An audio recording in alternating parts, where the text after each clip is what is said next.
ಎಲ್ಲ ಇವತ್ತು ಏನೇನಿದೆ ಎಲ್ಲ ಜಿಲ್ಲಾ ಉಸ್ತುವಾರಿ ಸಚಿವರಿಗೆ ಹೇಳಿದ್ದೀನಿ. ಅವರು ಕರ್ಕೊಂಡು ಹೋಗ್ತೀವಿ ಅಂತ ಹೇಳಿದ್ದಾರೆ. ನಿನ್ನೆ ಶ್ರೀರಂಗಪಟ್ಟಣದಲ್ಲಿ ದಸರಾ ಉತ್ಸವ ಭಾಗವಹಿಸಿದ್ದೇವೆ. ಸಾಯಂಕಾಲ 9 ಗಂಟೆವರೆಗೆ ಏನಿದೆ ಎಲ್ಲ ನೋಡ್ತೀವಿ. ಖಂಡಿತ ಅದು ಈಗಾಗಲೇ ಸರ್ವೇದಲ್ಲಿ ಕೂಡ ಮುಂಚೆನೇ ಬಂದಿತ್ತು. ನಾವು ಗೆಲ್ತೀವಿ ಅಂತ ನಿರೀಕ್ಷೆಯಂತೆ ಗೆದ್ದಿದ್ದೀವಿ. ಮತ್ತು ಕಾಂಗ್ರೆಸ್ ಪರವಾಗಿ ದೇಶದಲ್ಲಿ ಗಾಳಿ ಬೀಸ್ತದೆ ಸಂಕೇತ. ಇಲ್ಲ, ಈಗಾಗಲೇ ಹೇಳಿದ್ದೀವಿ ಅಂತ ಯಾವುದೇ ವಾತಾವರಣ ಸನ್ನಿವೇಶ ಇಲ್ಲ. ಪದೇ ಪದೇ ಹೇಳಿದ್ದೀವಿ ಈಗಾಗಲೇ.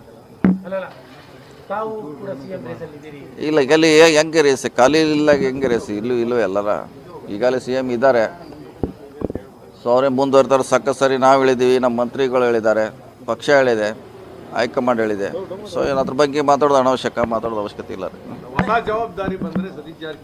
ಇಲ್ಲ, ಆ ಪ್ರಶ್ನೆ ಉದ್ಭವಿಸ್ತಿಲ್ಲ.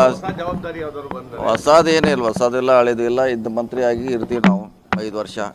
ಒಳ್ಳೆ ಕೆಲಸ ಮಾಡಲಿಕ್ಕೆ ಪ್ರಯತ್ನ ಮಾಡ್ತೀವಿ. ಕಿಂಗ್ ಮೇಕರ್ ಆಗಿದ್ದವರಿಗೆ ಕಿಂಗ್ ಆಗುವಂತ ಅವಕಾಶಗಳು ಅಭಿಮಾನಿಗಳು ಕೇಳ್ತಾ ಇರುತ್ತದೆ. ಯಾಕಂದ್ರೆ ಘೋಷಣೆ ಸಹ ಕೂಗುವಂತ ಕೆಲಸವನ್ನ ಮಾಡ್ತಾ ಇದ್ದಾರೆ ಕಾರ್ಯಕ್ರಮದಲ್ಲಿ. ಅದು ಎಲ್ಲ ಕಡೆ ಮಾಡ್ತಾರೆ. ಈಗ ಅವರವ್ರ ಲೀಡರ್ ಬಂದಾಗ ಘೋಷಣೆ ಕೂಗುದು ಅದೇ ಹೊಸದೇನಲ್ಲ. ಆಯಾ ಜಿಲ್ಲೆಯಲ್ಲಿ ಅವರ ಅಭಿಮಾನಿಗಳು ಮುಂದಿನ ಮುಖ್ಯಮಂತ್ರಿ, ಮುಂದಿನ ಪ್ರಧಾನಮಂತ್ರಿ ಕೂಗುದಿನ ಹೊಸದೇನಲ್ಲ, ಹಳೇದು.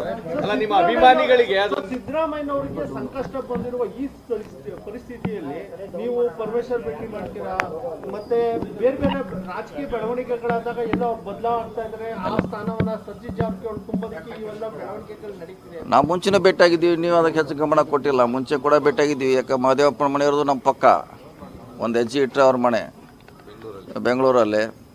ಸೊ ಮುಂಚೆನೂ ಕೂಡಿದ್ದೀವಿ.